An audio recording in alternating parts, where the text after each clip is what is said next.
"You're making this into a bigger deal than it is," my mother-in-law said, her voice smooth and unbothered, as I pulled my son's trembling body against mine and looked around the dinner table at 12 people who were still laughing. Not one of them stopped. Not one of them looked at the 7-year-old boy with chocolate cake smeared across his face and tears cutting clean tracks through it and thought, maybe we went too far. I should start from the beginning, because the beginning matters. My son Noah has a stutter.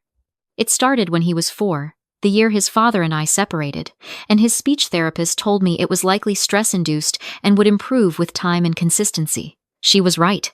Over 3 years of weekly appointments, patient practice at home, and a first-grade teacher who treated him like every other kid in the room, Noah had gotten to a place where most people meeting him for the first time wouldn't even notice. He still stumbled on hard consonants when he was nervous or excited. He still had bad days, but he had learned to be proud of his voice. And watching him find that pride had been one of the greatest things I had ever witnessed as a parent, which is why I should have known better than to bring him to his grandmother's house for her birthday dinner. My ex-husband and I had a functional co-parenting arrangement. We weren't friends, but we were civil. His family was a different story. His mother had never liked me, a fact she communicated through 37 small, elegant cruelties over the 6 years we were married. A comment about my cooking here, a comparison to his previous girlfriend there, a pointed observation about my career ambitions delivered with a smile so practiced it looked almost genuine. When the marriage ended, I had expected the relationship with his family to quietly dissolve. But my ex insisted that Noah needed his grandparents. And I agreed. Because he was right, and because I was trying to do the right thing, even when it cost me something. His younger sister Chelsea was the one I hadn't accounted for. Chelsea was 28 and beautiful, and completely consumed by the version of herself she performed online. She had around 40,000 followers on Instagram, a number she mentioned in almost every conversation like a credential. She filmed everything. Family dinners, holidays, casual Sunday afternoons at her mother's house, all of it became content in her hands. She had a particular fondness for what she called real and raw moments, which in practice meant filming other people in unguarded or unflattering situations without asking, and then captioning the result with something like, "Authenticity is everything." I had asked her politely, twice, not to film Noah without my permission. The first time, she had laughed and said I was being paranoid. The second time, she had turned to her mother and said, "Can you believe this?" As if I had said something unreasonable. Her mother had looked at me with that practiced smile and said, "Chelsea means well. You're always so tense, sweetheart." I let it go because I was tired, and because Noah seemed fine, and because I kept telling myself that one dinner a month was manageable. The birthday dinner was a Saturday in October. My mother-in-law had turned 60, and the house was full. Her sister and brother-in-law were there, 2 cousins I barely knew, a neighbor she was close with, and a family friend who had known my ex-husband since he was in diapers. Noah had been nervous on the drive over. He always got quieter when we were getting close to that house. "You don't have to talk to anyone you don't want to," I told him, watching his face in the rearview mirror. "You can just sit next to me and eat, and we'll leave after cake. What if Aunt Chelsea tries to put me on her phone again?" "I'll handle it," I said. He nodded and went back to looking out the window, and I told myself I had it under control. Dinner was fine for the first hour.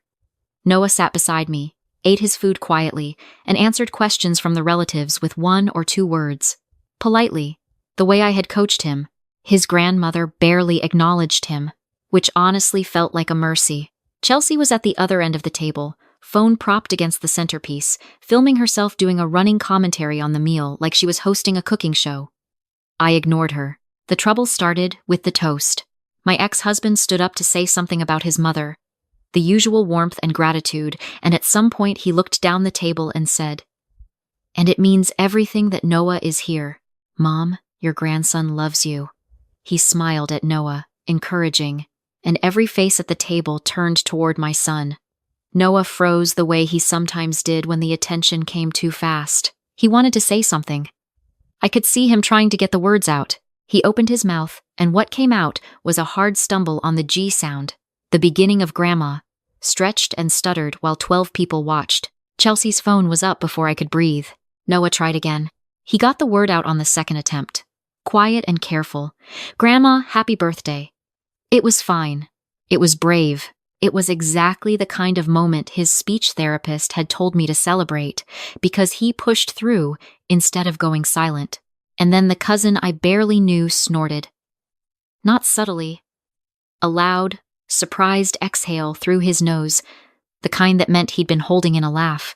His wife elbowed him, which only made it worse because it made the attempt at suppression obvious to everyone. Chelsea lowered her phone just slightly and said, in a voice pitched perfectly for the camera's mic, "Aw, that was so sweet. Say it again, buddy." There was a half second where I think she genuinely did not understand why the table went quiet. Then Noah's face changed. I had seen that expression before in a grocery store parking lot when a kid at his old school had mocked him. In a doctor's waiting room when a stranger had told him to slow down and think before he talked.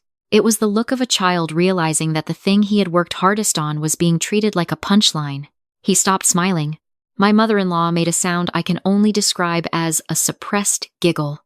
She covered her mouth with her hand, and I watched her eyes crinkle at the corners. And that was the moment something in me went very, very still. "Chelsea," I said, "put the phone down."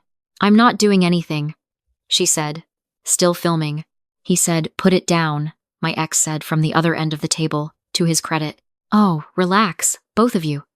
Chelsea rolled her eyes. "It's just family." "Noah, do you want to try again? You can do it. Practice makes perfect, right?" She said it in the tone adults use when they think they're being encouraging, but are actually performing encouragement for an audience. Noah slid off his chair. He didn't say anything. He walked around the table to me, pressed his face against my side, and in a voice so small only I could hear it, he said, "Can we go?" I stood up. "We're leaving," I said. The table erupted. Not in protest, in the particular social chaos of 10 people all deciding at once to have a different reaction. My mother-in-law said it was just a bit of fun. Chelsea said I was humiliating myself. The cousin's wife actually said she's so sensitive in a stage whisper she clearly intended me to hear. My ex looked trapped between two worlds, the way he always had. "You're making this into a bigger deal than it is," my mother-in-law said, standing up from her chair. Her voice the kind of calm that is meant to make the other person seem hysterical by contrast. "The boy stutters. We all know it. It's not a secret." Chelsea wasn't mocking him. I looked at Noah. He had turned his face away from the table. He was staring at the doorway to the hall as if he was memorizing it. "We're leaving," I said again. I picked up our coats. I kept my hand on Noah's shoulder the whole way to the door. "Behind me," I heard Chelsea say brightly. And that's the chaos of real family, guys. Stay tuned. She was still filming. In the car, Noah didn't cry. That was almost worse. He just sat in his booster seat and looked out the window at the dark suburban street. And I drove without knowing where I was going until I ended up in the parking lot of a CVS 3 miles from the house, and I put the car in park and just sat there. "Buddy," I said. "It's okay, Mom." "It's not, actually. She does stuff like that." He said it the way he'd say it's raining or traffic's bad. Like it was just a condition of the world. "She always has her phone. She thinks everything is funny." The flat acceptance in his voice broke something open in my chest. 7 years old and already building calluses. Already deciding which wounds weren't worth bleeding over.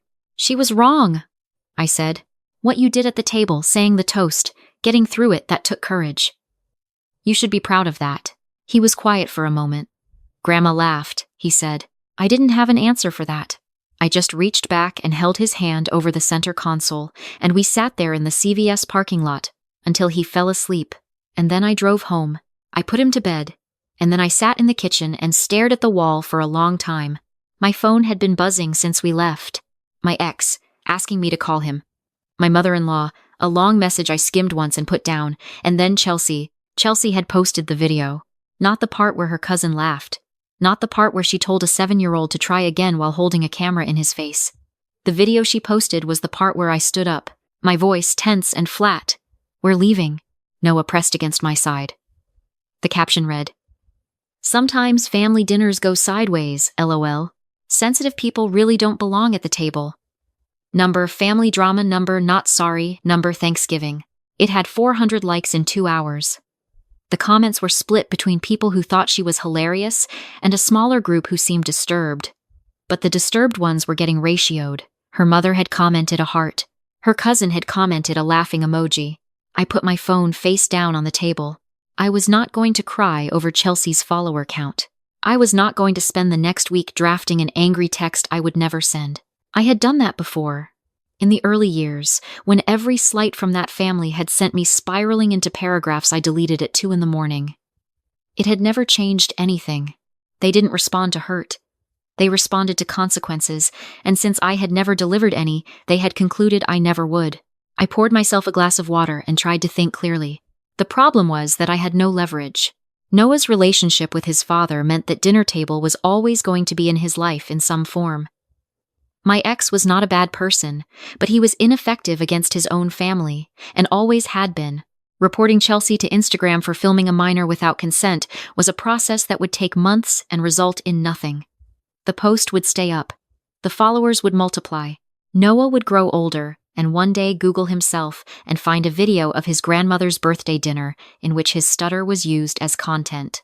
I got up to get a glass of water and knocked a folder off the kitchen counter. It was a file I'd brought home from work, a client intake packet I'd been meaning to process, and when it hit the floor, a loose envelope slid out from between the pages. I stared at it. It was not from my client. It was from my own files.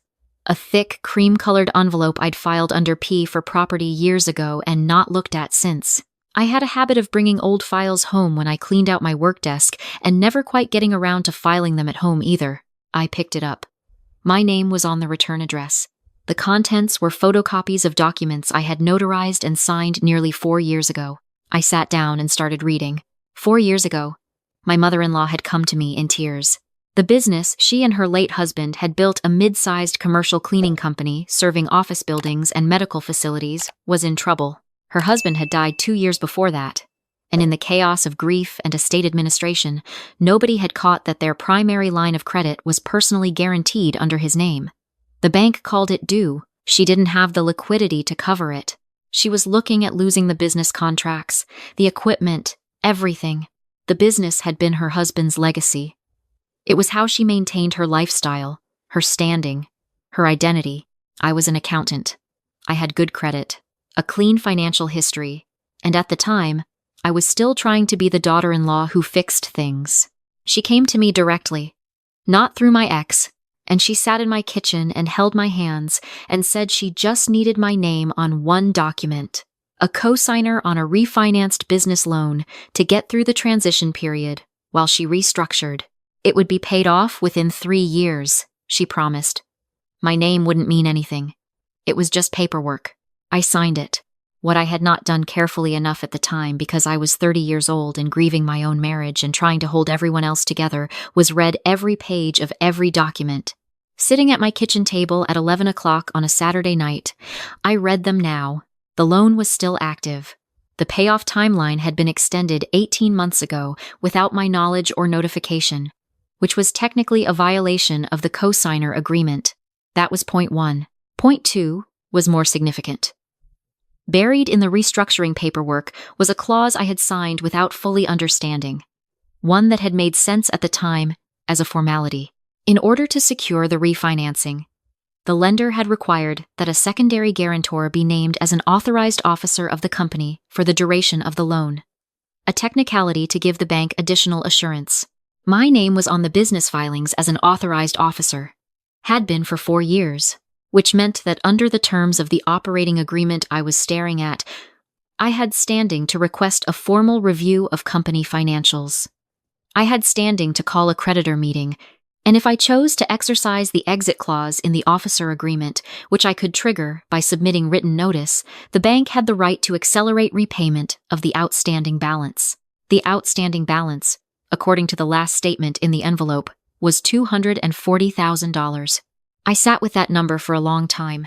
My mother-in-law ran a cash-generating business, but her lifestyle absorbed most of it. I knew from years of dinners and overheard phone calls that she carried significant personal debt, that the business margins were thinner than she let on, and that an accelerated call on a $240,000 loan would not be survivable without a major restructuring. It could mean losing contracts, It could mean selling the commercial vehicles. It could mean losing the large house in the suburb where she had lived for 30 years, the house that was the physical backdrop of her identity and of Chelsea's entire aesthetic. I put the papers down. I was not going to blow up a business over a birthday dinner. I wasn't that person, and I didn't want to be. What had happened to Noah was wrong and cruel and worth being angry about, but weaponizing financial documents against a 60-year-old woman because her daughter was thoughtless, I couldn't go there. That wasn't the move, but I didn't throw the documents away. I called my ex in the morning. He answered on the second ring, which told me he'd been waiting. "I've been trying to reach you," he said. "I know." I needed to think. "My mom feels terrible." "Does she?" I said, because her comment on the post had a heart emoji, and the post is still up. He was quiet. Chelsea posted a video of Noah. "Without my consent. He's a minor." And she framed it to make it look like I was the problem for reacting. "I know. I talked to her. She said it wasn't." "I want the video down," I said. "I want it down today. And I want an actual apology to Noah, not a text to me. A real conversation. In person. Where she looks at him and tells him that what she did was wrong." A pause. "She's not going to do that. Then I need you to make clear to your family that things are going to change. Because I am done absorbing this. I have been absorbing this for 6 years, and your son watched his grandmother laugh at him last night and told me it was fine because he's already used to it. He's 7. That's not okay." "I know," he said quietly. "You're right. I'll handle it." "I hope so," I said. "For his sake." He called back 3 hours later. Chelsea had refused to take down the post. His mother had told him I was being dramatic and that I needed to develop thicker skin if I wanted to remain part of the family. He sounded ashamed, but shame without action doesn't buy much. "I'm sorry," he said. "I don't know what else to do. I'm going to talk to a lawyer about the video," I said. "Since it involves a minor, I have options. I'm not doing it to punish anyone. I'm doing it because it needs to come down." He didn't argue.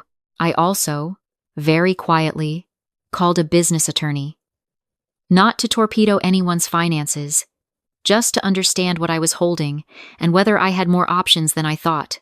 What the attorney told me was careful and precise. I had real standing. I had documented violations of the cosigner notification requirement.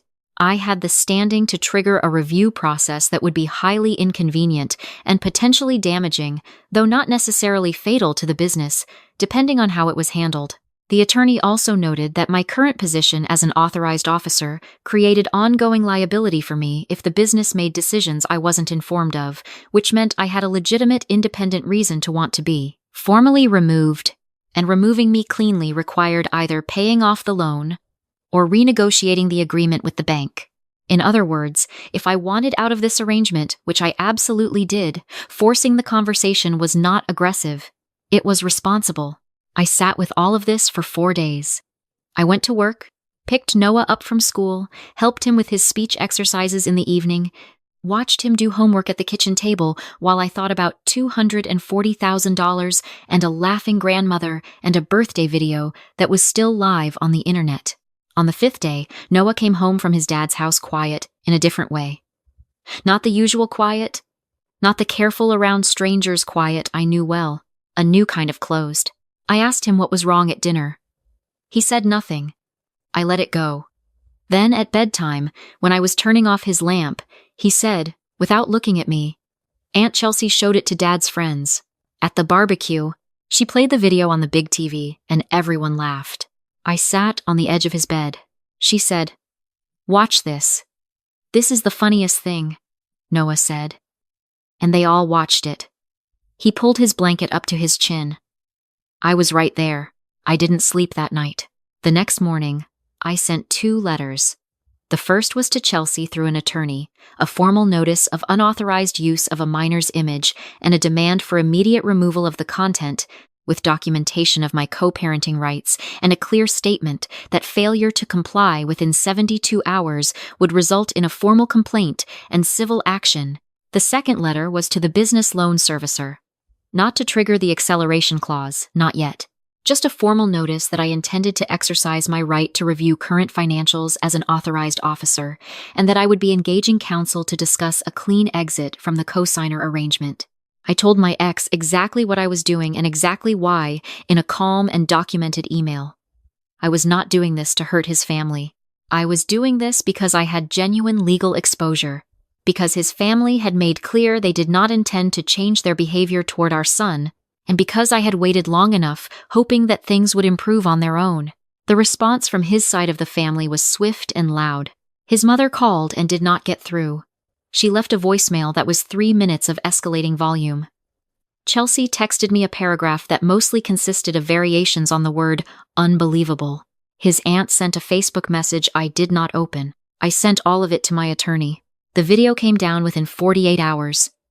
No apology attached. Just gone.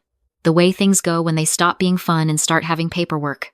The business conversation took longer. What it revealed, through the formal financial review my attorney requested, was that my mother-in-law had been significantly more careless with the company finances than anyone had let on. There were personal expenses running through business accounts, a pattern the bank had flagged in an internal memo she apparently hadn't fully disclosed. My attorney told me, gently, that my name being on those documents was a more serious liability than I had understood, and that getting off them as cleanly as possible was the right move regardless of everything else. She did not want to renegotiate. She wanted me to quietly go away and go back to being the mother of her grandchild who showed up for dinners and absorbed what she was given. She made 2 phone calls to my ex asking him to talk me down. He did not. In the end, she refinanced the loan under her own name and the name of a business partner she brought in. My name came off the documents in March, 6 months after that birthday dinner. The process was not cheap for her. It required selling one of the commercial vehicles and restructuring 2 service contracts. It did not destroy her business, but it shook something loose. The easy assumption that I would never actually do anything, and I think that mattered more than the money. Chelsea stopped posting about family gatherings. Whether that was a coincidence, a decision, or just the natural evolution of her content, I couldn't say. I didn't follow her closely enough anymore to know. Noah had his next speech therapy session 2 weeks after the birthday dinner. His therapist reported that he'd had a strong session, one of his best in months. He'd worked on a story he wanted to tell about a video game, and he'd gotten through it almost entirely without pausing. She said he seemed more confident than usual, which she sometimes saw in kids who had navigated a hard social moment and come out the other side. I didn't tell her about the dinner. I just thanked her and scheduled the next appointment. On the drive home, Noah asked if we were going back to his grandmother's house for Thanksgiving. "That's up to you and your dad," I said. "How do you feel about it?" He thought about it for a while. We were stopped at a red light when he said, "I don't think I want to go this year."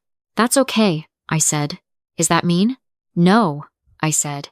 "Choosing who you spend your time with is not mean. It's something you get to decide." He nodded. Then, "If I wanted to go somewhere else for Thanksgiving, where would we go?" "Wherever you want," I said. "We could go to Aunt Diane's. We could stay home and make everything ourselves. We could go to a restaurant in the city." "The city sounds cool," he said. "It does," I agreed. The light changed. I pulled forward. I want to say there was a dramatic moment where everything snapped into focus, where I stood in some symbolic place and felt the clean click of something finally resolved. But it wasn't like that. It was quieter. It was a Tuesday afternoon. Noah in the back seat asking about Thanksgiving like it was a normal logistical question, and me realizing that I had stopped dreading his answer, that I had stopped holding my breath. I had spent years telling myself that keeping peace was the same as making things safe, that absorbing the small cruelties was the cost of keeping Noah connected to his father's family, and that the connection was worth the cost. I had been wrong about the math. You can love someone and still refuse to let them practice on your child. You can do the right thing quietly, without a speech, without a scene, and still do it completely. The city restaurant was Noah's idea, and it was a good one. We brought Aunt Diane, my college roommate, and Noah's best friend from school. The kid talked through the entire meal about something called a speed run and barely stumbled once. At one point, he told a joke and delivered the punchline cleanly. On the first try, and everyone at the table laughed the right kind of laugh, the kind that means you're in on it, not above it. He looked up and caught me smiling. "What?" he said. "Nothing," I said. "You're funny." He shrugged like that was obvious and went back to his food. And I let myself have that moment without the shadow of anything else. We went home that night full and tired and easy with each other, the way you feel after a day that didn't cost you anything. I tucked him in and sat on the edge of his bed the way I always did, and he said, "Already half asleep, Mom. Today was good." "Yeah," I said. "It was." I turned off the light. I walked to the kitchen. I looked at my phone out of habit and then put it face down on the counter, because there was nothing on it I needed tonight. Outside, the November street was quiet. The leaves were finished falling. It was the kind of still that doesn't feel like holding your breath, it just feels like rest. I had not set out to win anything. I had set out to protect my son, and that was exactly what I had done. The paperwork, the attorney, the formal notices, none of it had been about revenge. It had been about refusing, finally, and without apology, to keep paying for a peace that was never real. Some people will tell you that family is worth any cost. I believed them for a long time. I think it kept me in rooms I should have left years earlier, smiling at women who laughed at my child, signing documents I didn't fully read, telling myself that patience was the same as virtue. It's not. Sometimes patience is just the long way around to the same unavoidable truth. You cannot love people into treating you well. You can only decide what you are willing to tolerate, and then mean it. Noah slept through the night without waking up. In the morning, he asked for waffles and sang something under his breath while I made them. Off-key and unself-conscious, the way children sing when they forget you can hear them. I stood at the stove and listened and didn't say a word.